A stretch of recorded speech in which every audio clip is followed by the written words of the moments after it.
فاذكروني أذكركم واشكروا لي ولا تكفرون يا أيها الذين آمنوا استعينوا بالصبر والصلاة إن الله مع الصابرين. Ini surat, lihat surat Al-Ahzab mulai ayat 28. Saya mau cerita sedikit. Ayat 28. Ini ayat-ayat turun kepada istri-istri Nabi, tetapi berlaku juga kepada wanita-wanita mukminah.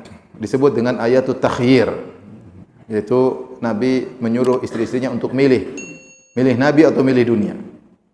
Ceritanya ayat ini cerita, kita bicara secara singkat. Para sahabat berjihad bersama Nabi SAW sehingga mereka meraih banyak ghanimah, dan mulailah mereka memberikan kepada istri-istri mereka. Rupanya istri-istri Nabi ternyata tidak diberikan seperti wanita-wanita yang ada. Dan biasa interaksi wanita dan wanita, yang sana dapat banyak, sini kurang. Sehingga waktu itu istri Nabi ke-9-9-nya kompak minta tambahan uang belanja dapur. Kejadian wanita tidak maksum, dan mereka salah untuk jadi contoh bagi kita, kemudian mereka memperbaiki diri mereka. Akhirnya mereka minta tambahan belanja. Akhirnya Nabi tidak kuat, Nabi pun meninggalkan mereka semuanya. Nabi akhirnya tidak tidur di rumah satupun dari istri-istrinya. 9 rumah, 9 istri semua ditinggal oleh Nabi SAW. Sedih atau tidak? Sedih. 9 istri, satu pun tidak tidur sama Nabi. Makanya tinggal di suatu masyrubah, tempatnya masyrubah, Nabi naik dekat Masjid Nabawi, Nabi naik dan tidur situ. Maka hebohlah kota Madinah. Mereka menyangka Nabi telah menceraikan istri-istrinya. Sahabat banyak yang menangis. Sampai akhirnya Umar bin Khattab kemudian mengecek, ternyata tidak. Intinya setelah sebulan Nabi SAW memboikot istri-istrinya, maka turunlah ayat untuk menyelesaikan permasalahan. Ayat tersebut dalam surat Al-Ahzab. Lihat ayat ke-28. Ya ayuhan Nabi, wahai Nabi, qul li azwajika in kuntunna turidul hayatad dunya wa zinataha. Wahai Nabi, katakanlah kepada istri-istrimu, jika kalian menghendaki kehidupan dunia wa zinataha, dan perhiasannya, itu ingin tambah uang belanja untuk dunia, fata'alaina umatti'kunna wa usarrihkunna sarahan jamila. Maka kemarilah, aku akan berikan buat yang menyenangkan kalian, mut'ah, aku berikan kepada kalian hal yang menyenangkan, harta.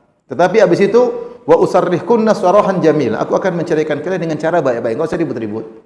Aku kembalikan kepada orang tua, selesai. Enggak usah ribut-ribut. Kasih harta, selesai. Artinya kalian kalau begini caranya tidak pantas menemaniku.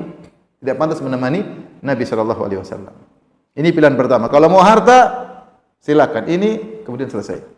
Wa in kuntunna turidallaha wa rasulahu wad daral akhirah. Tapi kalau kalian menghendaki Allah dan Rasulnya dan surga darul akhirah, fa innallaha adda lil muhsinati minkunna ajran 'azima. Maka Allah siapkan bagi wanita-wanita yang muhsinah, yang salehah di antara kalian ganjaran yang agung.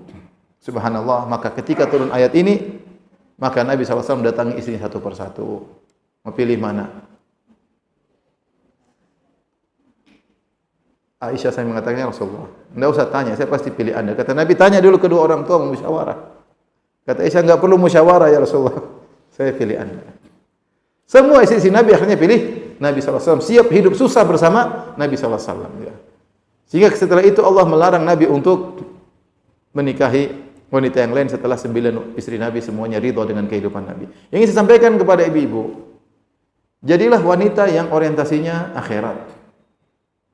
Jadilah wanita orientasinya akhirat. Semua kita suka dunia, tidak ada yang tidak suka dunia. Kita semua suka rumah yang bagus, kita suka dengan mobil yang bagus, suka dengan baju yang bagus. Ya. Kalau Allah berikan, alhamdulillah, gunakan sarana untuk bertakwa kepada Allah. Tapi jangan sampai orientasi kita dunia. Jadi masalah setiap ketemu ngomongnya tentang dunia terus, ada mobil model baru, ada ini model baru, ada dompet model baru, ada tas model baru, ada model baru terus. Pembicaranya dunia terus. Kalau buka Instagram yang dibuka tas model baru, branded ini namanya otaknya dunia. Otaknya dunia. Lupa kalau rambut sudah pada putih. Otaknya dunia. Sampai kapan mau begini kehidupan? Harusnya kita mulai menata diri orientasi kita akhirat. Didik anak orientasi akhirat. Kita pakai jilbab syari akhirat, kita pun beli sesuatu untuk akhirat. Beli mobil bagus buat bersafar biar bisa dakwah kayak biar bisa silaturahmi kayak, bukan untuk bangga-banggaan, bukan untuk saingan sama tetangga, enggak. Orientasi kita beli mobil bagus bukan untuk itu. Tapi agar mudah untuk silaturahmi, agar nyaman digunakan anak kalau bersafar misalnya. Selalu pikiran kita harusnya akhirat. Kita harus seperti itu. Sehingga semua kegiatan kita, semua yang kita beli, semua yang kita keluarkan uang, semuanya berpahala di sisi Allah Subhanahu wa taala. Di sini makanya Allah menegur, kalau kalian ingin dunia, cerai. Tapi kalau kalian ingin Allah dan Rasulnya dan hari akhirat, maka Allah akan siapkan ganjaran yang besar. Dan ini style hidup seperti ini bahaya. Ibu-ibu kadang-kadang sebagian ibu masya Allah, soleha, qanaah, begitu salah bergaul dengan wanita yang keren, tasnya branded, bajunya branded, kondenya branded, shalnya branded, sandalnya branded, sepatunya branded, apalagi yang branded, lipstiknya branded, semuanya branded. Kalau dinilai dari atas sampai bawah, 200 juta dia pakai sekarang. Subhanallah. Dulu ada kawan saya, kita lagi hajian terus ada ketemu dengan teman saya yang suka pakai branded. Kata kawan saya, Ustaz tadi siapa Ustaz? Kenapa? Saya hitung tadi dia pakai semua. Dari bajunya, dari jamnya, dari sepatunya, ya mahal semua Ustaz. Tapi dia memang milioner, oke lah. Ini suami duit pas-pasan. Sehingga wanita ketika salah bergaul, jadilah dia merasa dia hebat dalam halusinasi. Kalau memakai yang branded. Akhirnya kalau dia pakai jam branded yang mahal, kalau ngobrol selalu begini. Sering goyang-goyang. Kalau dia pakai tas yang mahal, selalu dia taruh di depan tasnya begini. Padahal KW 2. Saya sering bilang beda antara yang asli sama KW.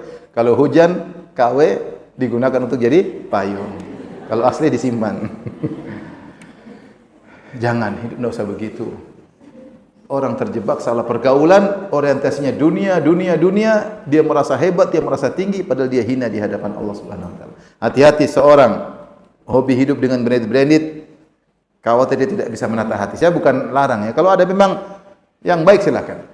Para ulama mengatakan dalam hadis Rasulullah bersabda, "Kul washrab wa tasaddaq min ghairi sarafin wala makhyalah." Silakan makan, silakan minum dan silakan konsumtif, belanja dengan syarat tidak boleh berlebih-lebihan dan tidak boleh sombong. Itu aja syaratnya. Dia beli sesuatu, sombong enggak beli ini. Kalau sombong enggak usah beli. Kalau sombong enggak usah beli. Kalau enggak sombong memang ada keperluan, silakan. Syarat tidak boleh sombong. Yang kedua, tidak boleh berlebih-lebihan. Israf. Apa itu israf? Kata Ibnu Hajar rahimahullah dalam Fathul Bari, yaitu membeli sesuatu dengan harga yang mahal dengan manfaat yang kecil. Itu namanya israf. Mengeluarkan biaya yang banyak untuk meraih sesuatu yang manfaatnya sedikit. Contoh, membeli tas harganya 600 juta. Baik, apa fungsi tas tersebut? Bisa simpan mobil?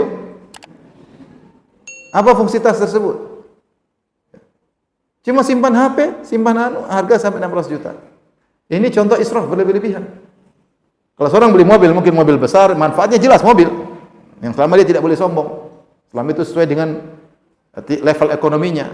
Tapi terkadang beli hal yang sepatu atau apa kayak yang harganya tinggi, manfaatnya biasa-biasa saja. Itu namanya israf. Orang seperti ini orientasinya dunia berarti. Orientasinya apa? Dunia ya. Silakan beli barang bagus kalau memang layak untuk dibeli dan harganya memang cocok, manfaatnya luar biasa. Dua syaratnya, jangan sombong, jangan berlebihan, itu aja. Baik.